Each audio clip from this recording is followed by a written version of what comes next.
Bismillah. Innal hamdalillah nahmaduhu wa nasta'inuhu wa nastaghfiruh wa na'udzu billahi min shururi anfusina wa sayyiati a'malina. Man yahdihillahu fala mudilla lahu wa man yudlil fala hadiya lahu. Asyhadu an la ilaha illallah wa asyhadu anna Muhammadan abduhu wa rasuluh.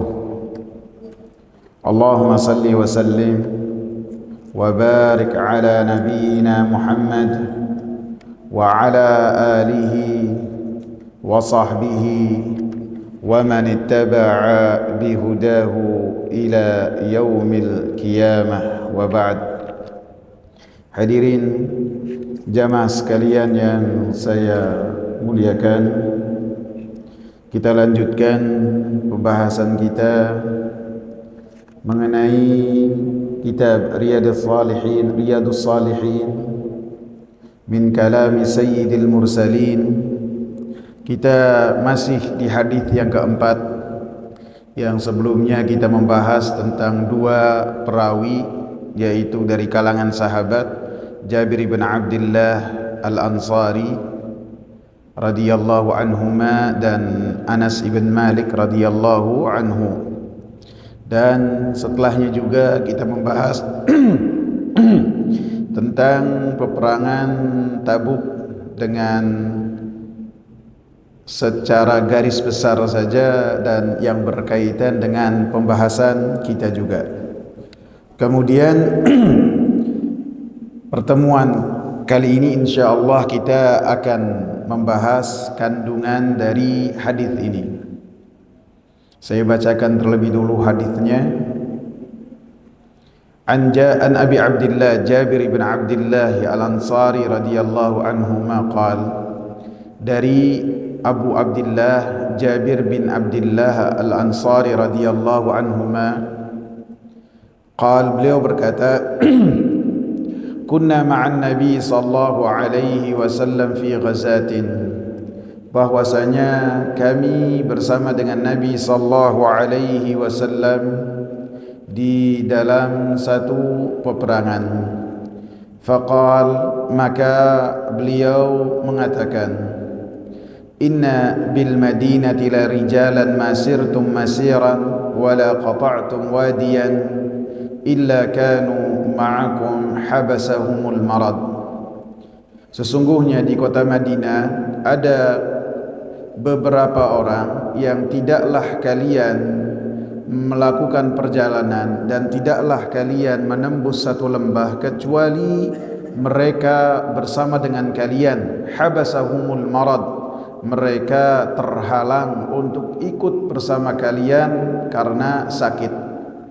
Wa fi riwayatin, dalam riwayat, illa syarakukum fil ajri, kecuali bersama dengan kalian di dalam ganjarannya. Dan dari Anas bin Malik radhiyallahu anhu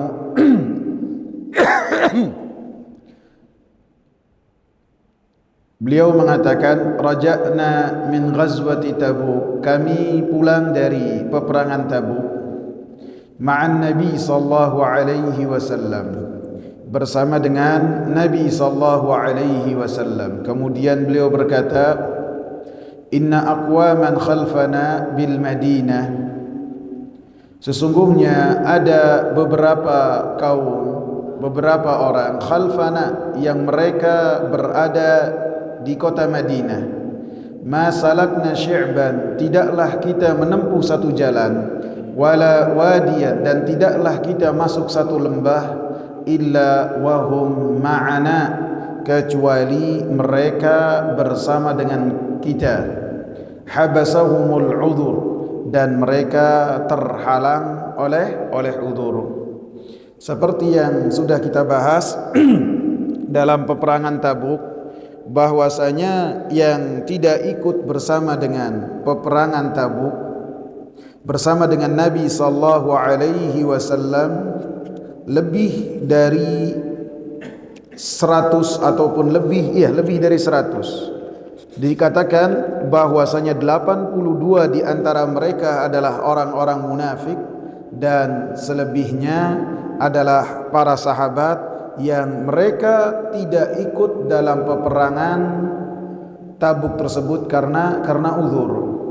Sehingga yang mereka uzur dalam ikut bersama dengan Nabi sallallahu alaihi wasallam dalam perang Tabuk ini, maka apabila mereka terhalang karena uzur sakit ataupun uzur tidak mampu untuk memenuhi bekal perjalanan yang panjang, dan tidak ada juga yang memberikan fasilitas untuk ikut berjihad bersama dengan Nabi sallallahu alaihi wasallam, maka apabila hal tersebut dikarenakan uzur, maka walaupun mereka tidak ikut bersama dengan Nabi sallallahu alaihi wasallam, maka mereka mendapatkan ganjaran yang sempurna seperti yang telah dilakukan oleh para sahabat Nabi sallallahu alaihi wasallam yang melakukan perjalanan yang panjang.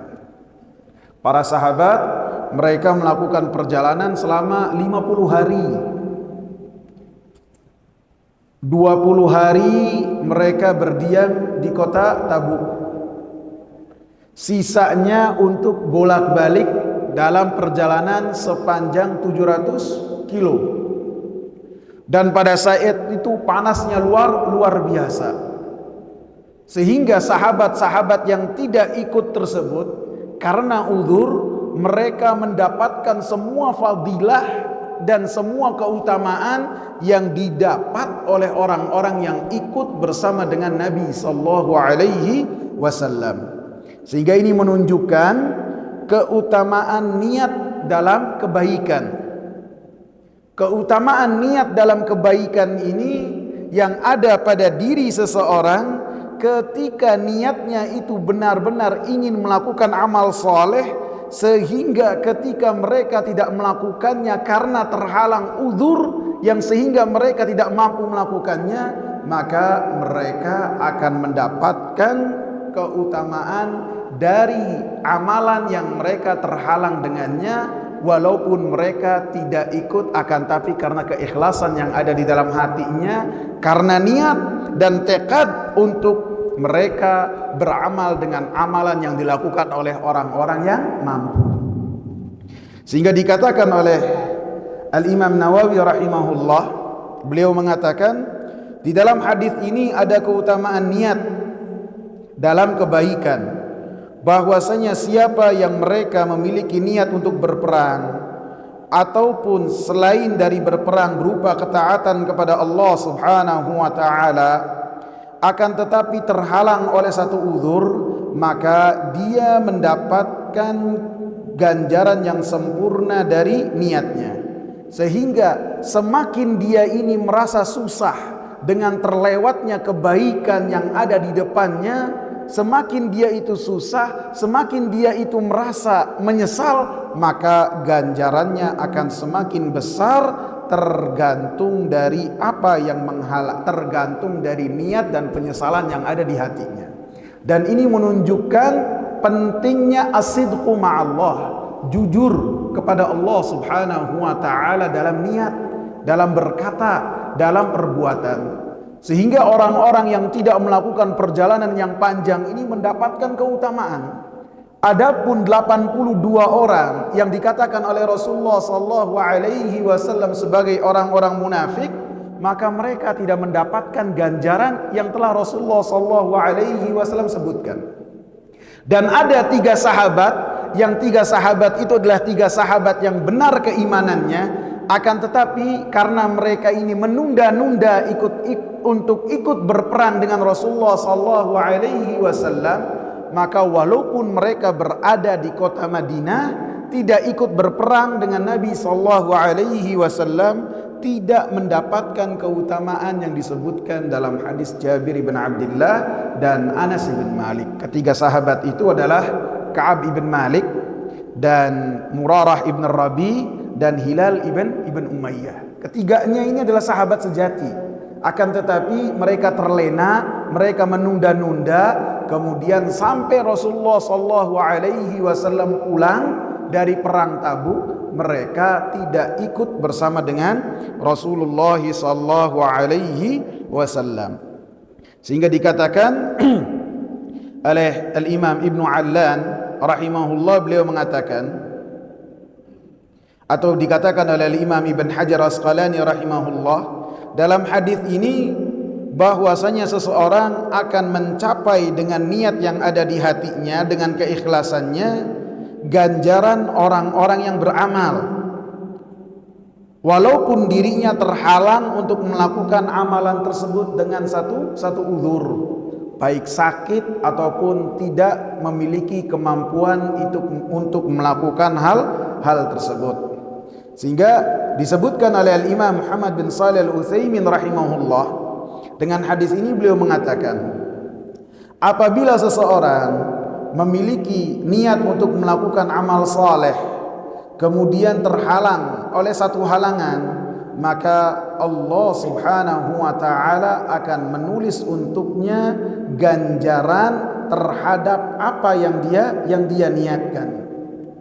Apabila ketika dia ingin beramal akan tetapi terhalang terhadap satu uzur, ataupun ketika seseorang memiliki kebiasaan baik untuk beramal dengan amal saleh, kemudian ketika beramal dengan amal saleh itu menjadi rutinitas dia, kemudian dia terhalang oleh uzur, baik itu perjalanan ataupun karena sakit, maka ketika dia meninggalkan rutinitas karena uzur yang dia miliki, maka dia pun mendapatkan ganjaran yang sempurna dengan apa yang telah ia jadikan rutinitas kebaikan tersebut karena adanya uzur. Rasulullah sallallahu alaihi wasallam mengatakan,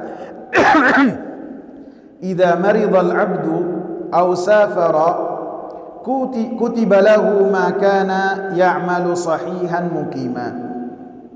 Apabila seseorang sakit ataupun melakukan perjalanan, maka Allah Subhanahu wa taala tuliskan baginya amalan-amalan yang senantiasa dia lakukan ketika dia sehat dan ketika dia mukim. Ketika sehat, misalnya dia senantiasa menjaga sholat 5 waktu berjamaah. Ketika sakit terhalang, lebih-lebih sakitnya sakit berat, maka walaupun dia berada di atas kasurnya, selama dia terhalang oleh sakitnya, maka rutinitas kebaikan dia dicatat oleh Allah Subhanahu wa taala sebagai amal soleh. Dan ini menunjukkan fadilah seseorang memiliki rutinitas kebaikan, memaksakan dirinya untuk sholat 5 waktu berjamaah, untuk berzikir setelah sholat, untuk berzikir pagi petang, ataupun zikir-zikir yang senantiasa sifatnya dalam keadaan tertentu, masuk rumah, keluar rumah, masuk masjid, keluar masjid, ataupun sholat rawatib dia jaga, ia laksanakan sholat rawatib yang 12 rakaat, maka tidak ia tinggalkan. Kemudian ketika ia melakukan perjalanan, maka ketika melakukan perjalanan dianjurkan sholat rawatib itu ditinggal. Ketika melakukan perjalanan, melakukan safar, maka sholat rawatib itu dianjurkan untuk ditinggal. Karena apa? Karena yang sholat wajibnya aja diringkas. Sholat wajibnya diringkas, yang 4 jadi 2, yang 3 jadi 1,5, enggak.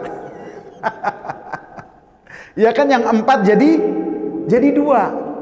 Jadi kalau yang 4 jadi 2, masa habis itu sholat ba'diyah, sholat qobliyah? Tidak.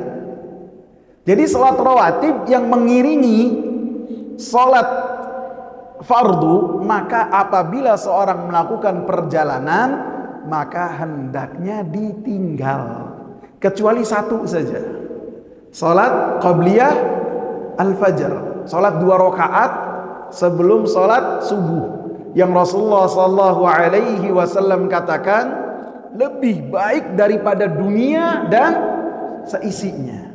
Ini Rasulullah tidak pernah meninggalkannya, baik ketika dalam keadaan mukim ataupun dalam keadaan safar, tidak ditinggal.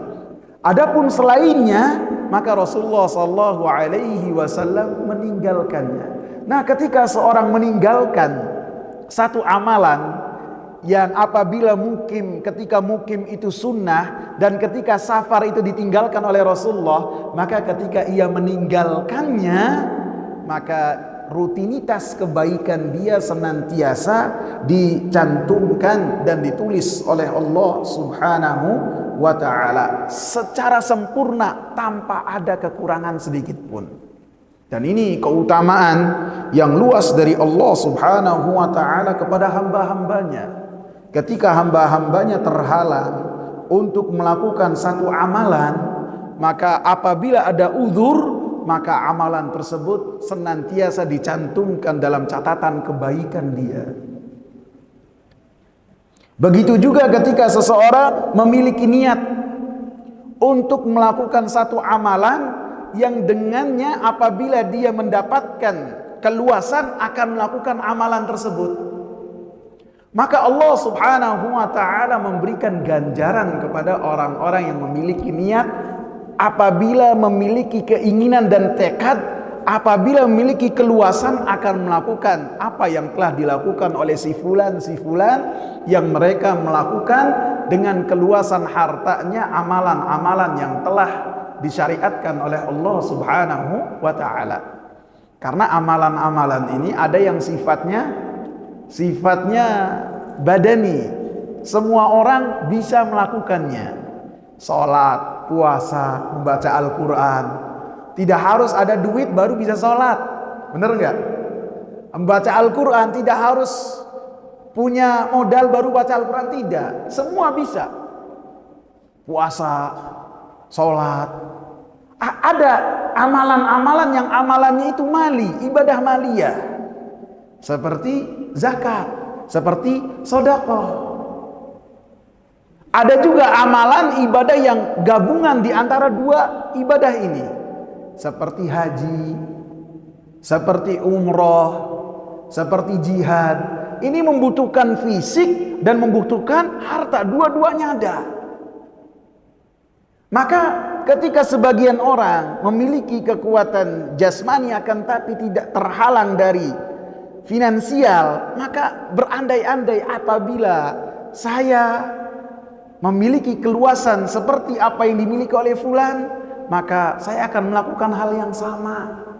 Maka kata Rasulullah sallallahu alaihi wasallam, orang yang demikian akan mendapatkan ganjaran yang sama. Ini menunjukkan tingginya niat.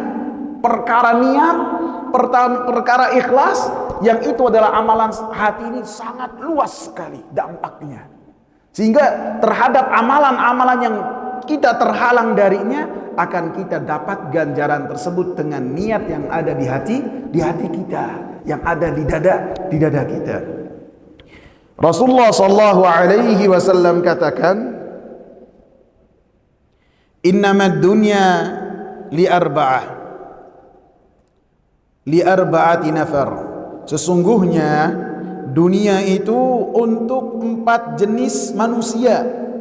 Dunia itu, yang pertama, abdun, bisa dibaca abdun, bisa dibaca abdin. Abdun razaqahu Allahu malan wa ilman fahuwa yattaqi rabbahu fihi wa yasilu bihi rahimahu wa ya'lamu lillahi fihi haqqan fahadha bi afdalil manazil. Jenis yang pertama dari seorang yang mendapatkan dunia, bagian dari dunia, seseorang yang Allah Subhanahu wa ta'ala rezekikan kepadanya ilmu dan harta. Jadi harta dan ilmu itu rezeki dari Allah Subhanahu wa ta'ala. Jangan sampai orang memiliki keluasan ilmu atau keluasan harta, dia mengatakan karena saya pintar, karena saya hebat. Tidak. Allah yang membagi, Allah yang membagi harta, Allah yang membagi ilmu, sebagaimana akhlak juga dibagi oleh Allah Subhanahu wa ta'ala. Fahuwa yattaqi rabbahu fi, orang yang mendapatkan rezeki ilmu, rezeki harta, dia bertakwa kepada Allah Subhanahu wa taala dengan ilmu dan hartanya. Wa yasilu bihi rahimah, kemudian dengan apa yang ia dapatkan karunia dari Allah, dia sambung tali silaturahminya. Wa ya'lamu lillahi fihi haqqan, dan ia pun mengetahui hak Allah Subhanahu wa taala dalam hartanya dan dalam ilmunya. Fahada bi afdalil manazil, maka kata Rasulullah, ini adalah kedudukan yang paling tinggi. Wa 'abdun razaqahu Allahu ilman wa lam yarzuqhu malan. Dan ada jenis manusia yang kedua, Allah Subhanahu wa taala karuniakan kepadanya ilmu, akan tetapi yang berkaitan dengan harta Allah Subhanahu wa taala batasi. Fahuwa shadiqun niyah, dan dia jujur dengan niatnya, jujur kepada Allah Subhanahu wa taala, dan dia pun berkata, "Lau anna li malan la amiltu fihi bi amali fulan." Kalau seandainya saya mendapatkan keluasan seperti yang dimiliki oleh si fulan yang pertama misalnya, maka saya akan melakukan amalan yang sama. Maka kata Rasulullah sallallahu alaihi wasallam, fa ajruhu masawa, maka ganjaran keduanya sama. Yang pertama dengan hartanya dia bersedekah, dengan ilmunya dia pun memberikan zakat ilmu, menyampaikan, dan dia mengamalkan ilmunya sehingga hartanya di dalamnya ada keberkahan, dan dia pun tidak ada jalan-jalan kebaikan yang di dalamnya kecuali ia donasikan hartanya di tempat-tempat tersebut, sehingga sedekah yang besar. Dan bagaimana dia mampu menaklukkan hawa nafsunya sehingga dia bersedekah dengan apa yang dia miliki.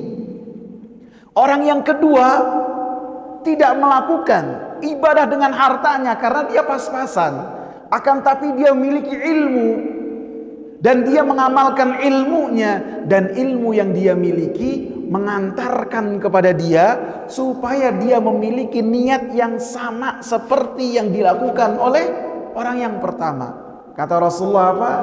Ganjarannya sama ganjarannya sama. Jenis manusia yang ketiga, wa 'abdun au 'abdin razaqahullahu malan wa lam yarzuqhu ilman. Ini kebalikan dari yang pertama, atau kebalikan dari yang kedua. Kebalikan dari yang kedua. Seseorang yang diberikan oleh Allah Subhanahu wa taala rezeki harta, akan tetapi dia tidak dikaruniakan oleh Allah Subhanahu wa taala rezeki ilmu. Ingat, ilmu itu rezeki dari Allah, karunia dari Allah, sehingga kita diperintahkan ataupun Rasulullah diperintahkan oleh Allah untuk minta kepada Allah apa? Rabbi zidni ilman, ya Allah, berikanlah tambahan ilmu. Ini kita minta kepada Allah. Dan Rasulullah menurut Ummu Salamah setiap paginya berdoa dengan apa? Allahumma inni as'aluka ilman nafi'an, ya Allah, saya meminta kepadamu ilmu yang bermanfaat, ilmu dari Allah, rezeki dari Allah. Orang yang ketiga ini memiliki harta, akan tetapi Allah Subhanahu wa taala tidak memberikan kepadanya ilmu. Fahuwa khabata fi malihi bighairi ilmin, maka ketika dia menggunakan hartanya tidak memiliki ilmu, sehingga ia melakukan harta, dia bermuamalah dengan hartanya tanpa ilmu. La yattaqi fihi rabbahu, ketika dia mengelola hartanya tidak bertakwa kepada Allah Subhanahu wa taala.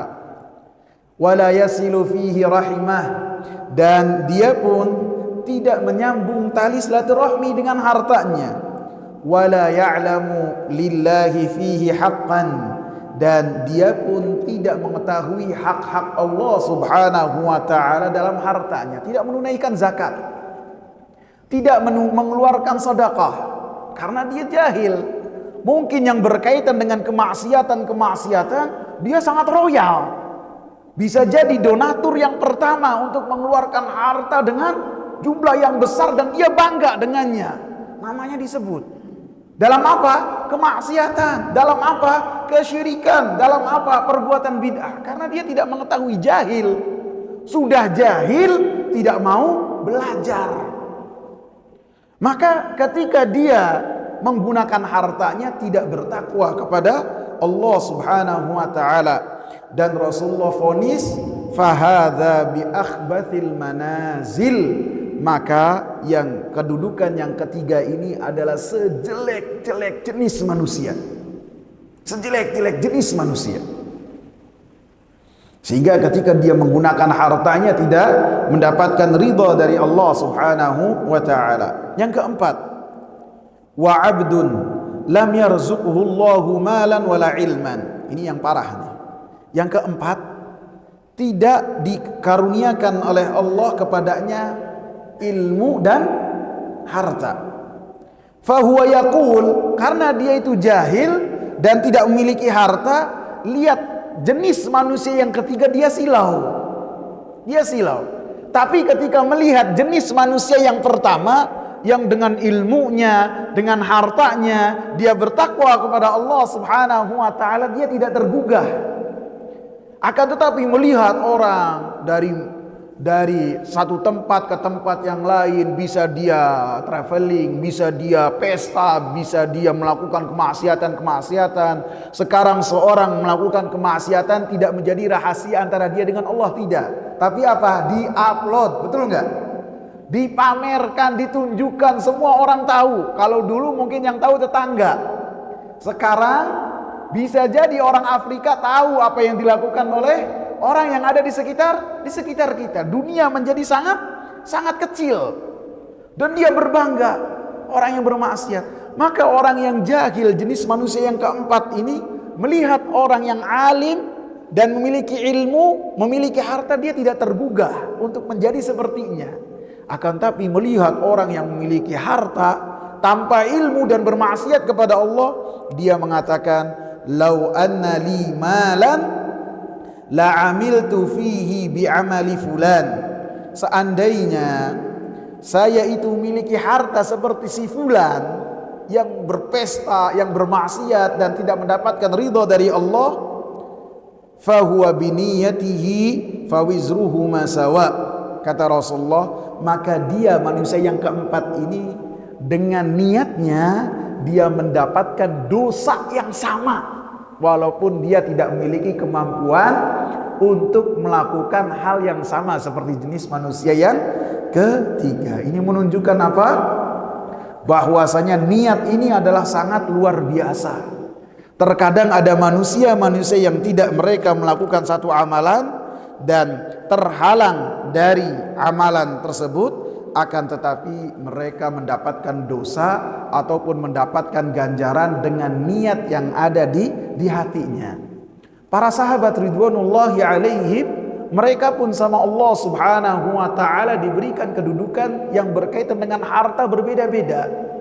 Ada di antara mereka yang kaya raya, ada yang di antara mereka yang pas-pasan, dan banyak dari sahabat yang mereka tinggalnya itu di masjid. Dikatakan sebagai ahlus suffah, mereka tinggal di masjid. Maka para sahabat ridwanullahi alaihim datang kepada Rasulullah sallallahu alaihi wasallam. Mereka berkata kepada Rasulullah sallallahu alaihi wasallam, ya Rasulullah, sabaqana ahlud duthur. Enak ya Rasulullah jadi orang kaya, mereka bisa mendahului kita. Sabaqana ahlud dusur bil ujur. Enaknya orang kaya, mereka mendapatkan ganjaran-ganjaran yang besar. Wan na'imul mukim, dan mereka pun mendapatkan kenikmatan yang luar biasa. Yang dikatakan nikmat oleh para sahabat dari fuqara, para sahabat yang berkaitan dengan orang-orang kaya di antara sahabat, bukan makannya, bukan minumnya, bukan. bukan juga kehidupan mewah mereka, tidak. Akan tapi apa? Orang-orang kaya mereka bisa beribadah dengan harta-harta mereka. Kata fuqara para sahabat, nasumu kama yasumun. Kami berpuasa seperti mereka berpuasa. Nusalli kama yusallun, dan kami pun salat seperti mereka salat. Untuk amalan-amalan jasmani kita bisa. Wa yu'tiquna wa la nu'tiq. Adapun kalau sudah berkaitan dengan harta ya Rasulullah, maka kami tidak bisa. Mereka berlomba-lomba untuk membebaskan budak belian. Kita mana bisa ya Rasulullah. Untuk makan saja pas-pasan. Bahkan sekelas Abu Hurairah sering saya ceritakan di majelis ini, terkadang beliau saking laparnya sampai pingsan. Fatimah radhiyallahu anha, putri Rasulullah sallallahu alaihi wasallam, berkhidmah kepada suaminya sampai tangannya itu kasar. Dia sampai bercerita kepada Aisyah, ibunda dan ibu sambung dia, ibunda kaum muslimin dan ibu sambung dia. Asma bintu Abu Bakar radhiyallahu anhuma, ketika dia berkhidmah kepada suaminya, menjalankan kewajiban dia kepada suaminya, menyiapkan kuda sampai menyiapkan air, kalau bahasa kita dulu ngangsu ya. Jadi menyiapkan ember, semua keperluan suaminya disiapkan oleh Asma. Sampai tangannya pun kasar. Sebagian mendapatkan hal tersebut. Bukan yang diributkan oleh para sahabat tentang ini, bukan. Akan tapi yang berkaitan dengan ibadah. Kami tidak bisa ibadah yang mereka lakukan yang berkaitan dengan harta. Maka kata Rasulullah sallallahu alaihi wasallam, ala ukhbirukum bi syai'in idza fa'altumuhu adraktum man sabaqakum wa lam yudrikkum ahadun illa man amila mithla ma amiltum. Maukah saya kabarkan kepada kalian, jika kalian melakukan hal tersebut, kalian akan mendapati orang-orang yang telah mendahului kalian dengan amalan-amalan yang kalian sebutkan, dan mereka tidak bisa mendapatkan apa yang kalian dapatkan dari amalan ini kecuali apabila mereka mengamalkan apa yang kalian amalkan. Diajarkan oleh Rasulullah apa? Tusabbihuna wa tukabbiruna wa tahmaduna dubura kulli salatin 33. Kalian bertasbih 33 kali, kalian bertakbir 33 kali, dan kalian bertahmid 33 kali selesai kalian salat. Maka kalian akan mendapatkan apa yang kalian tertinggal dari amalan-amalan yang dilakukan oleh orang-orang kaya di antara para sahabat. Akan tetapi para sahabat ketika mendengar tentang apa yang Rasulullah sallallahu alaihi wasallam ucapkan kepada para fuqara sahabat, maka orang-orang kayanya pun mereka melakukan apa yang telah Rasulullah sallallahu alaihi wasallam anjurkan. Mereka tidak berpuas diri, langsung mereka amalkan. Tidak mencukupkan dengan amalan harta yang telah mereka lakukan, tidak. Mendengar Rasulullah menganjurkan untuk bertasbih, bertahmid, bertakbir selesai salat 33 kali, maka mereka pun melakukan. Maka para fuqara ini kembali lagi kepada Rasulullah sallallahu alaihi wasallam, mengeluhkan, ya Rasulullah, orang-orang kaya di antara kita melakukan apa yang telah tadi engkau sampaikan. Apa kata Rasulullah? Ya sudah, mau gimana lagi? Dzalika fadlullahi yu'tihi man yasha. Ini keutamaan yang Allah berikan kepada siapa yang Allah subhanahu wa ta'ala kehendaki.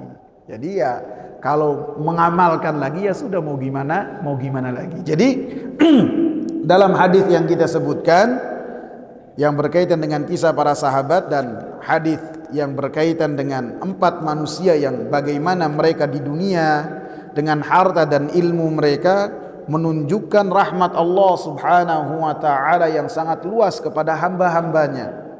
Hamba-hambanya ketika beramal dengan amal soleh, kemudian terhalang dari amal soleh tersebut karena halangan, maka Rasulullah sallallahu alaihi wasallam katakan, illa syarakukum fil ajri, kecuali mereka akan mendapatkan ganjaran yang sama.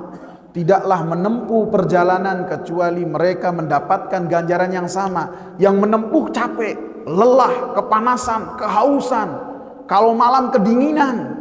Yang di kota Madinah tidak, adem saja, akan tapi ganjarannya sama.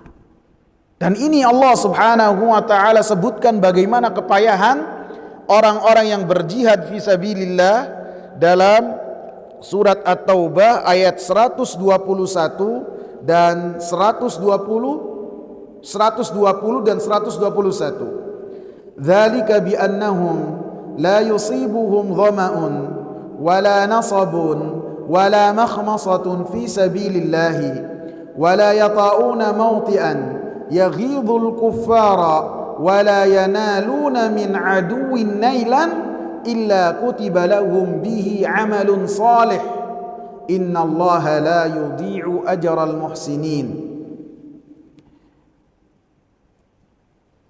Yang demikian kata Allah subhanahu wa ta'ala, karena mereka tertimpa kehausan, mereka mendapatkan rasa capek, mereka mendapatkan kelaparan dalam jihad fisabilillah, dan tidaklah mereka menginjakkan satu tempat dengan kaki-kaki mereka yang dengannya orang-orang kafir murka, wala yanaluna min aduwin nailan, dan tidaklah mereka mendapatkan kesusahan dari musuh-musuh mereka, illa kutiba lahum bihi amalun salih, kecuali mereka akan dituliskan untuk amal saleh yang telah mereka lakukan. Innallaha la yudhi'u ajral muhsinin, sesungguhnya Allah subhanahu wa ta'ala tidak menyia-nyiakan ganjaran orang-orang yang berbuat baik. Wala yunfiquna nafaqatan saghiratan wala kabiratan wala yaqta'una wadiyan illa kutiba lahum liyajziyahumullahu ahsana ma kanu ya'malun, dan tidaklah mereka menginfakkan nafkah yang sedikit ataupun yang besar seperti yang telah dilakukan oleh para sahabat, dan tidaklah mereka menempuh dan melintasi satu lembah kecuali Allah subhanahu wa ta'ala tuliskan bagi mereka, dan Allah subhanahu wa ta'ala akan balas untuk mereka dengan balasan yang sangat baik dari apa yang telah mereka amalkan. Menunjukkan bahwasanya orang yang berjihad di jalan Allah subhanahu wa ta'ala, setiap langkah kaki mereka ditulis oleh Allah subhanahu wa ta'ala sebagai kebaikan, ditulis sebagai perbuatan baik yang dengannya dia akan mendapatkan amalan tersebut di sisi Allah subhanahu wa ta'ala. Jadi setiap orang yang melakukan kebaikan, di antaranya jihad fisabilillah, maka derap langkah kakinya akan dicatat oleh Allah subhanahu wa ta'ala sebagai kebaikan, dan setiap langkahnya ada ganjaran di sisi Allah subhanahu wa ta'ala. Sebagaimana kata Imam Muhammad bin Shalih Al-Utsaimin rahimahullah. Jadi saya ini cuma nukil-nukil saja ikhwan. Sebagaimana dikatakan oleh Imam Muhammad bin Shalih Al-Utsaimin, seperti seseorang ketika keluar dari rumahnya untuk menunaikan sholat 5 waktu berjamaah dengan berjalan kaki, dan ketika keluar dari rumahnya dalam keadaan memiliki wudu dari rumahnya keluar dalam keadaan berwudu, sudah beres wudu, kemudian dia jalan menuju masjid, la yukhrijuhu illa shalah, dan ketika keluar ke masjid itu tujuan utamanya ingin menegakkan sholat berjamaah, bukan kumpul ketemu sama si fulan, bukan juga nanti habis dari masjid ketemu ini, bukan. Tujuan utamanya apa? Sholat berjamaah. Maka lam yakhtu khutwatan illa rufi'at lahu biha darajah, tidaklah dia melangkahkan kakinya kecuali oleh Allah Subhanahu wa taala. Setiap langkahnya diangkat satu kebaikan derajatnya. Allahu akbar. Wa hutta anhu sayyi'ah, dan tidaklah ketika melangkahkan kakinya kecuali kejelekannya dihapus oleh Allah Subhanahu wa taala. Ini menunjukkan keutamaan kita berjalan kaki menuju ke masjid untuk sholat berjamaah. Selain kita hemat BBM, selain kita ngirit, kita mendapatkan dua keutamaan ini. Dua keutamaan, kedudukan kita diangkat oleh Allah dan dosa-dosa kita dihapus. Jauh Ustaz, rumah saya jauh. Rumah saya jauh. Saya pernah tanya sama Al-Ustaz Farid bin Qasim bin Anus hafizahullahu ta'ala. Saya pernah tanya langsung, Ustaz, antum ini ketemu sama syekh siapa aja di Saudi? Kata beliau, ana pernah ke Qasim, ke Unaizah, ketemu sama Syekh Muhammad bin Shalih Al-Utsaimin, dan saya hadir di majelisnya. Saya hadir. Jadi majelis beliau itu di Unaizah, itu majelisnya dari seluruh dunia datang. Padahal ketika memulai dakwahnya, seperti yang saya pernah ceritakan di sini, tidak ada yang datang. Tapi Allah mengetahui dari hamba-hambanya siapa yang ikhlas. Kemudian setelahnya Allah bawa manusia-manusia datang ke majelisnya Al-Imam Muhammad bin Shalih Al-Utsaimin. Mungkin yang dari Indonesia itu seperti Ustaz Yazid rahimahullah, seperti juga Ustaz Zainal Abidin. Beliau pernah ada di majelis Al-Imam Muhammad bin Shalih Al-Utsaimin. Dikatakan oleh Al-Ustaz Farid hafizahullah, beliau mengatakan, saya setelah pulang, setelah kajian, saya ikut ke rumahnya Syekh Muhammad bin Shalih Al-Utsaimin. Kata beliau, rumah Syekh Muhammad bin Shalih Al-Utsaimin ke masjid jaraknya 20 menit, ikhwan. 20 menit. Saya pernah berapa kali jalan dari rumah ke sini 10 menit. Itu juga udah merasa hebat. Ini 20 menit jalan. 20 menit. Jadi beliau mengatakan dan mengamalkan dan tidak mau pindah rumah. Tidak mau. Disediakan rumah yang sangat besar oleh pemerintah Saudi untuk tinggal di samping masjid. Dia terima kuncinya, dia terima. Begitu dia terima, dia wakafkan untuk menjadi asrama para penuntut ilmu. Dianya tinggal masih tetap jauh 20 menit. Jalan kaki bolak-balik. Dan ketika jalan, ketika pulang, kata Ustaz Farid, itu ketika pulang tanya jawab bersama dengan murid-muridnya. 10 menit pertama tanya jawab. Tanya jawab. Sehingga kata Ustaz Farid, waktu itu saya minta ke Syekh supaya saya tanya dengan berkali-kali. Syekhnya itu langsung ngomong, antum murid-murid mengizinkan gak ini orang Indonesia mau tanya semuanya? Kata Ustaz Faridnya, saya gak bisa datang lagi Syekh Muhammad, saya ini cuma sekali ini saja, kemudian saya pulang ke Jeddah. Akhirnya diizinkan untuk beberapa kali bertanya. 10 menit pertama kata Ustaz Farid tanya jawab.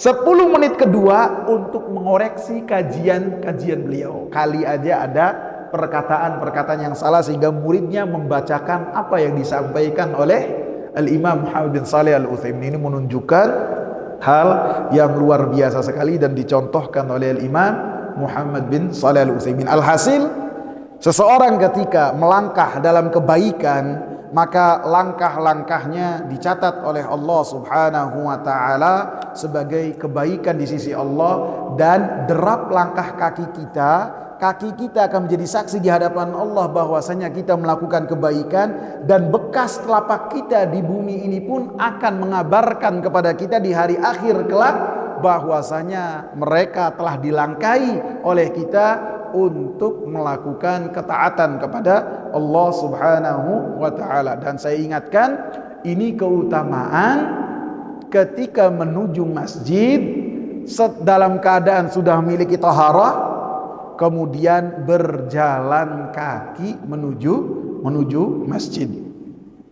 Dan dalam hadis ini disebutkan, walaupun mereka tidak melakukan hal yang telah disebutkan dalam surat At-Taubah ayat 121 dan 120 dan 121, akan tapi mereka mendapatkan ganjaran yang sama serupa dengan apa yang telah mereka oleh orang-orang para sahabat yang berjihad bersama dengan Rasulullah, walaupun beda kesusahannya. Sehingga disebutkan oleh Imam Ibn Hajar Asqalani rahimahullah, beliau mengatakan bahwasanya ketika Allah Subhanahu wa taala membandingkan antara orang-orang yang berjihad di jalan Allah Subhanahu wa taala dan orang-orang yang tidak berjihad di jalan Allah Subhanahu wa taala, Allah sebutkan bahwasanya orang-orang yang berjihad di sisi Allah Subhanahu wa taala itu memiliki keutamaan yang lebih besar. Dalam surat An-Nisa ayat 95 Allah katakan, la yastawil qa'iduna minal mu'minina ghairu ulid darari wal mujahiduna fi sabilillahi bi amwalihim wa anfusihim faddalallahu al mujahidina bi amwalihim wa anfusihim. Tidak sama orang-orang yang duduk dari orang-orang yang beriman tidak berjihad dan mereka tidak memiliki uzur dengan orang-orang yang berjihad di jalan Allah Subhanahu wa taala dengan harta dan jiwa-jiwa mereka.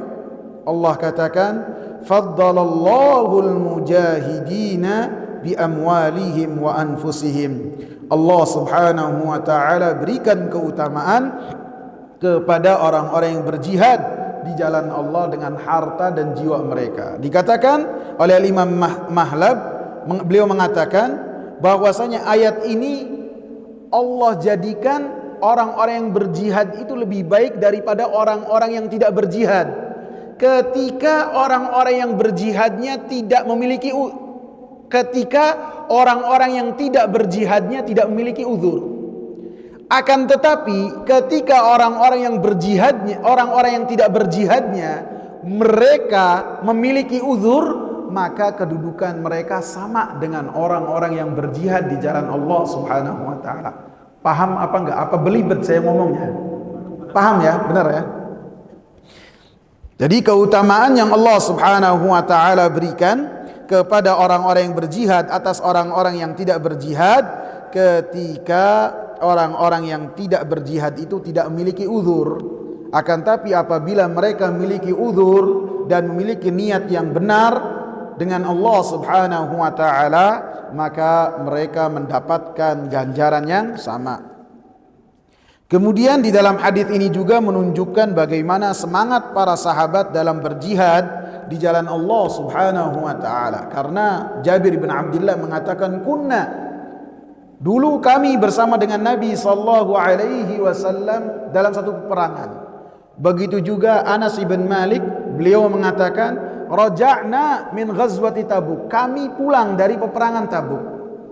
Dua perkataan ini menunjukkan bahwasanya para sahabat ridwanullahi alaihim sangatlah bersemangat sekali untuk berjihad di jalan Allah Subhanahu wa taala dalam rangka menegakkan kalimat la ilaha illallah.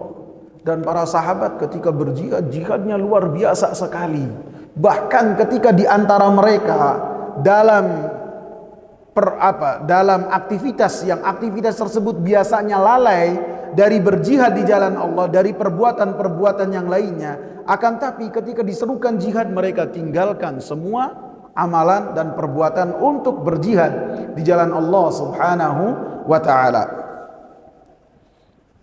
Antum ingat yang saya sebutkan pada pertemuan yang sebelumnya, ada orang fasik yang dia ngompori orang-orang Romawi dan memberikan ide kepada orang-orang munafik untuk bangun masjid, namanya Masjid Dirar. Iya. Nah, yang memberikan ide dan saran siapa namanya? Abu Amir Al-Fasik. Dia tadinya mendapatkan julukan Abu Amir Ar-Rahib, sama Rasulullah diganti Abu Amir Al-Fasik. Ada anaknya yang bernama Hanzalah bin Abi Amir, tapi tidak disebutkan Al-Fasik yang berkaitan dengan putranya.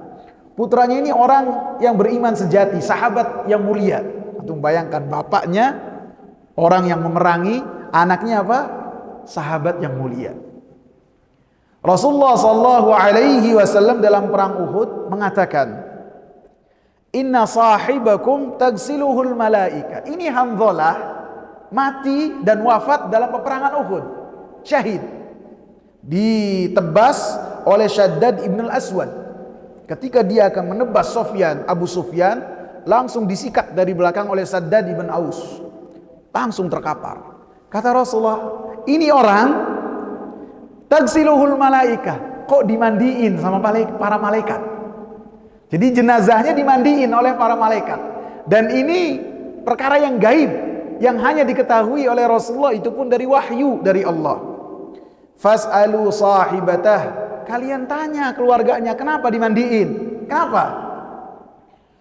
Faqalat, maka istrinya mengatakan, kharaja wa huwa junubun lima sami'al hay'ah. Suami saya itu ketika mendengar seruan jihad fisabilillah, dia posisinya lagi di atas saya, lagi berhubungan badan. Dan ketika mendengar seruan jihad fisabilillah, dia meninggalkan aktivitasnya dalam keadaan junub dan langsung mengangkat senjata berperang bersama dengan Rasulullah sallallahu alaihi wasallam. Sehingga ketika dia wafat syahid dalam keadaan junub, maka kata Rasulullah, fadzaka qad ghassalathul malaika. Dengan ini Hanzalah ini dimandiin oleh para malaikat. Luar biasa, ditinggalkan semuanya. Begitu juga Abu Haythamah yang sebelumnya kita bahas. Dia menunda-nunda, dia tunda. Rasulullah melakukan perjalanan, kemudian dia masuk ke taman dia, kebun dia. Kemudian dengan kebun yang rindang dengan pohon korma, dia pun menyiapkan pemandian dia. Kemudian dua istrinya menyiapkan apa yang dibutuhkan oleh Abu Haythamah. Maka kata Abu Haythamah, saya enak-enak gini, tidak kena panas, bisa ngadem. Rasulullah sallallahu alaihi wasallam kepayahan dalam perjalanan yang panjang. Maka dia tinggalkan itu semua, dia tinggalkan. Langsung menyusul Rasulullah sallallahu alaihi wasallam sendirian. Sehingga seperti yang saya sebutkan, dari kejauhan Rasulullah mengatakan, kun Aba Haythamah. Ini orang Abu Haythamah. Dan tepat saja ketika datang, maka Abu Haythamah yang datang ketika titik hitam dilihat oleh Rasulullah sallallahu alaihi wasallam. Maka Abu Haythamah dikatakan oleh Rasulullah, aula laka ya Aba Haythamah, hampir saja engkau melakukan satu kejelekan wahai Abu Haythamah. Maka Abu Haythamah menceritakan apa yang telah dia lakukan. Dia mengatakan, saya di sini sedangkan Rasul melakukan perjalanan. Maka Rasulullah sallallahu alaihi wasallam mendoakan kebaikan. Begitu juga pedang Allah Subhanahu wa taala yang terhunus di muka bumi. Siapa? Khalid bin Walid. Khalid bin Walid radhiyallahu anhu, sahabat yang ketika wafat di depannya itu ada 80 tusuk pedang. 80, tidak ada yang di belakang. Semuanya di depan, menunjukkan bahwasanya beliau adalah orang yang sangat berani. Dalam perang Mu'tah ini para sahabat melawan Romawi juga. Pada saat itu kepemimpinan dipegang oleh Zaid bin Harithah. Kemudian sahabat yang kedua, saya lupa namanya, ada yang ingat? Kemudian yang kedua Ja'far bin Abi Thalib, yang ketiga saya lupa. Yang keempat langsung dipegang oleh Khalid bin Walid, langsung dikendalikan. Dan pada saat itu Khalid bin Walid melawan orang-orang Romawi sampai 9 pedangnya itu putus. Jadi beliau membawa pedangnya bukan satu pedang, lebih dari 9 beliau bawa. Ketika duel putus, ambil lagi terus. Dan ini menunjukkan jihad beliau yang luar biasa. Sehingga setiap peperangan yang dipimpin oleh Khalid bin Walid pasti menang. Umar takut. Takutnya apa? Takutnya ada keyakinan di antara kaum muslimin, kalau Khalid ikut peperangan menang. Akhirnya jangan, udah kamu pulang. Ganti. Kemenangan itu datangnya dari Allah, bukan dari sosok perorangan, bukan. Ini cerdasnya dan fikihnya dan kedalaman tauhid dari Umar bin Khattab. Kemenangan itu Allah berikan kepada orang-orang yang beriman ketika mereka tunduk patuh kepada Allah Subhanahu wa taala. Sehingga Khalid dengan peperangan beliau yang sangat luar biasa, Irak beliau taklukkan, Persia beliau kikis, kemudian negeri Syam beliau usir orang-orang Romawi dari Damaskus. Beliau wafatnya di atas kasur. Padahal kehidupannya itu tidak jauh dari pedang. Sehingga ketika kita bahas tentang ini semua, menjadikan kita ini termasuk orang-orang yang bertawakal. Kalau umurnya sudah habis, pasti mati kita ini. Sehat itu tidak memanjangkan umur. Begitu juga sakit tidak memendekkan umur. Semuanya sudah ditulis ajal kita ini. Sebagaimana siapa? Khalid bin Walid. Makanan setiap harinya perang, strategi pedang ratusan beliau lempar. Akan tapi meninggal dunianya dan wafatnya berada di atas kasurnya, dan beliau pun menangis dengan hal tersebut. Wallahu ta'ala a'lam. Semoga bermanfaat, dan insyaallah kita lanjutkan pertemuan yang akan datang malam Jumat juga hadis yang ke-6. Sebelumnya saya minta maaf agak sedikit serak. Qadarullah setelah saya share kok saya ngerasa serak.